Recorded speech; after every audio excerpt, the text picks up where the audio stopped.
Aiden Saramanovic from Thepalmup. One of the most difficult jobs for an aspiring writer or a writer is to find your voice. Find our voice and tell the story. I am doing a short course online, creative writing, for the first time. I'm 33 years old, so it's never too late if you're thinking about doing a course. And for the first time I've learned what it means to have your voice, identifying with the voice. So an interesting paragraph here I can read for you. For a working writer, the creation of voice means the person reading the work has a clear idea of the person through whom the story is told. What kind of person they are, how they think, how they talk.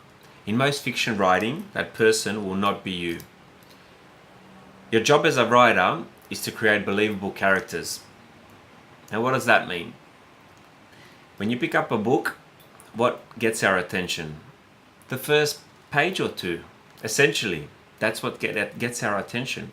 So me as a writer, an aspiring writer, for me it's very difficult to start and finish on just one little sentence. I've got 1,000 sentences, and something I need to learn is to cut down those thousands of sentences and just place a few strong sentences and just believe in myself.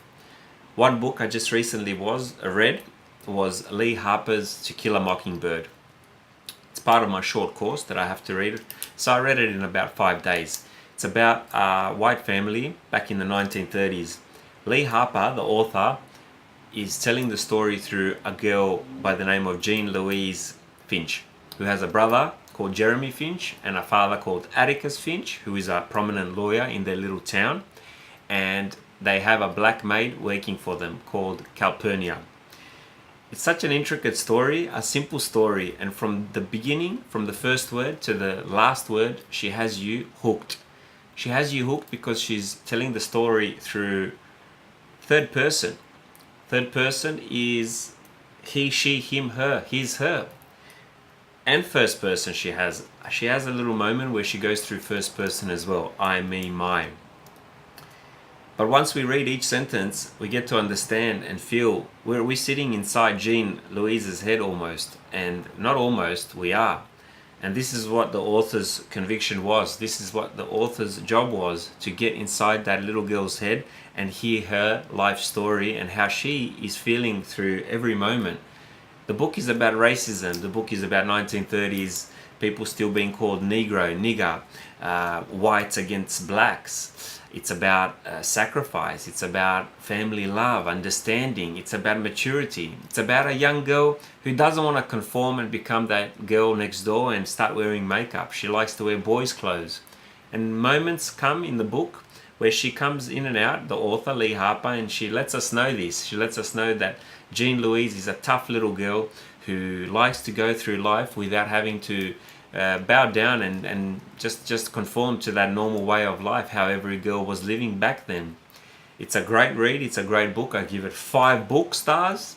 It's one of the simplest but yet most rewarding books that I've read in my time. But the voice was the important part. So when we are reading this book, we get to see how Jean Louise thinks, how she feels, what she does, where she does it, when she does it. And it's done in such a beautiful way that you can't help but not read it. So some of the ways you can do that is by word choice, sentence structure, information given, attitudes, emotions. And we learn early on in the book that Jean Louise, aka Scout, is an emotional girl, but she has a very resilient, strong chin, and she doesn't take crap from anyone. So if you haven't read Lee Harper's Kill a Mockingbird, I suggest you do so. Until next time, I'm Aiden Saramanovic from Thepalmup.